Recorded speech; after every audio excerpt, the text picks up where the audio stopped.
this episode of self-care, we've been looking at the different aspects with which we can practice self-care. This week, we will be looking at the emotional ways of practicing self-care. Talking about emotional self-care, number one thing I will be talking about is practicing staying by yourself, limiting all kind of distractions. You are alone. You can hear your thoughts. You can think, ruminate what tickles you, what gets to you. Having this serenity, this peace all by yourself. That is a way to practice emotional self-care, because it can be draining when you are around people and you have to be what this person wants you to be. By that time, at work, you have to have a persona, at home a different persona. Not because you're trying to be who you're not, but it's just understandable that you have to practice different ways. So having your me time, having a time to yourself to self-reflect, to think, what I did today, did I do it right? Did I go about it the best way? It gives you a room for self-reflection. That way, maybe if somebody had hurt you in the day at work and you get home, maybe you're by yourself, spend time with family, you can just go into your room and just have a me time, a quiet time to reflect on the day's activity. Did I handle this well? Did I do this well? Did I make mistakes? Just self-reflecting. It's a good way to practice self-care because in a way you might have been drained. When you sit down by yourself and self-reflect, it helps you recalibrate that, okay, you did a good job or you did a bad job with this, you can do better or you can improve. So you need to have a me time so that you can be able to reflect. It's important. It's not possible that you be around people and not feel drained. That's where loneliness creeps in, when you're in the midst of people but you feel lonely just because you are drained. So you need a me time. And for you, if you know it's not possible to really have a me time, you could just go for a walk and have a reflection. That could be helpful to your emotional health. Another thing that you can do to practice self-care is journaling your feelings. You remember that we talked about journaling in gratitude in terms of your mental self-care. This time around, we'll be journaling your feelings. Yes, it's important to journal.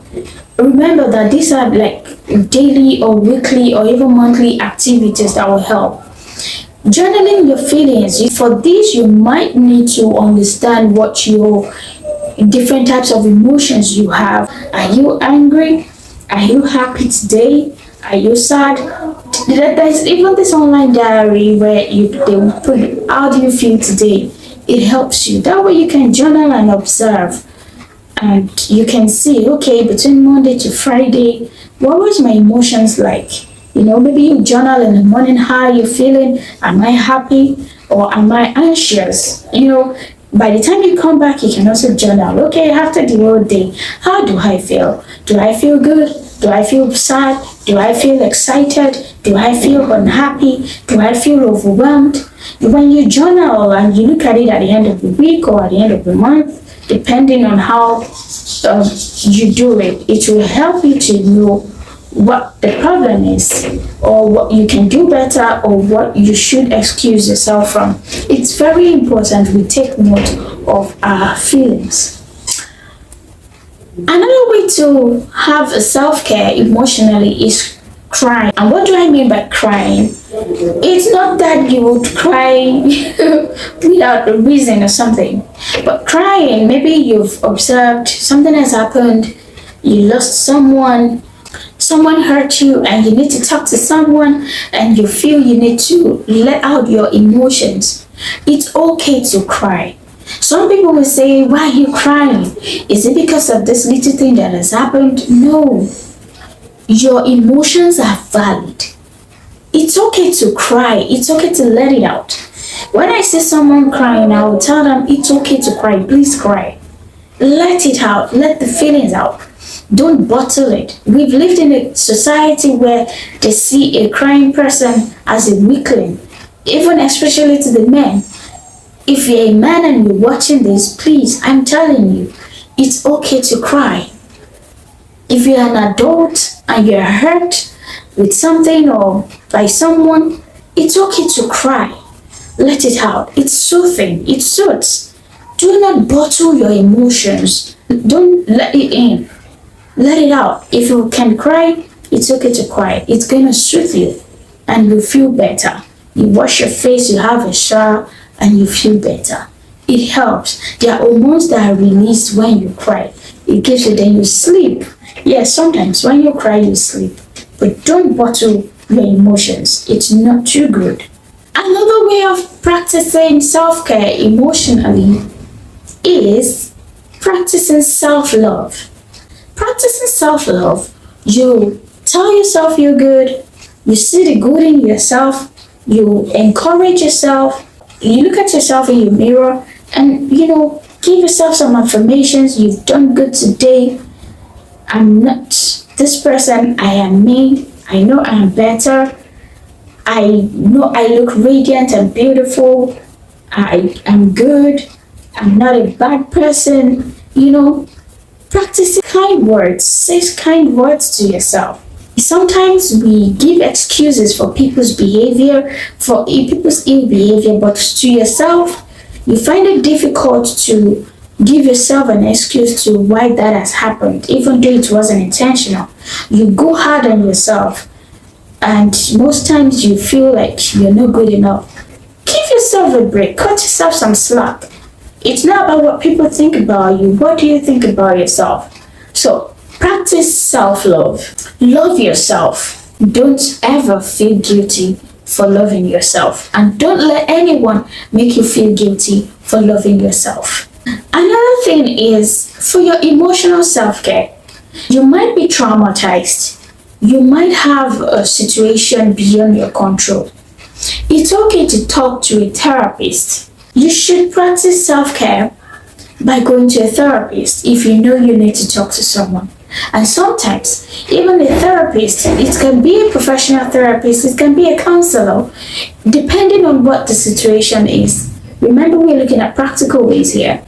Don't just be by yourself. If you assume that if you talk to everybody, it will be a see-finish situation, it's your opinion.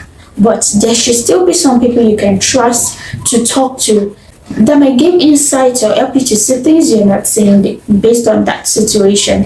But if you need to see a therapist, please do. If you need to talk to a counselor, please do. If you need to talk to a trusted friend, please do. Another way is asking for help.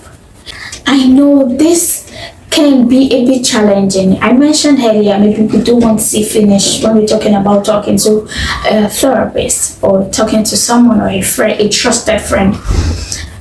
Asking for help does not mean you're weak. Asking for help does not mean you're not enough. Asking for help does not mean you're weakling. Asking for help means you're strong. You acknowledge that there is a problem and you need it to be solved. It is beyond you, but you just need help. When we need help, it's okay to ask for help. The max you can get is a no. I know that we have struggles and we really don't want people to see our flaws. But I'm telling you that it's okay to ask for help. It helps us emotionally. Don't see yourself as a weakling. You are a brave person. You are a strong person for even considering to ask for help. And I know that you will feel better when you practice some of this. Also, adding to asking for help, it could be physically, like maybe you want to carry something or you want to do something. It's okay to ask for help, and remember that we are doing all this in essence to feel revitalized, to feel rejuvenated after we are drained. If you've learned something this week, thank you so much for watching this episode of Practicing Self-Care Emotionally. We'll catch up next time on practicing self-care in other areas of our life. Thank you.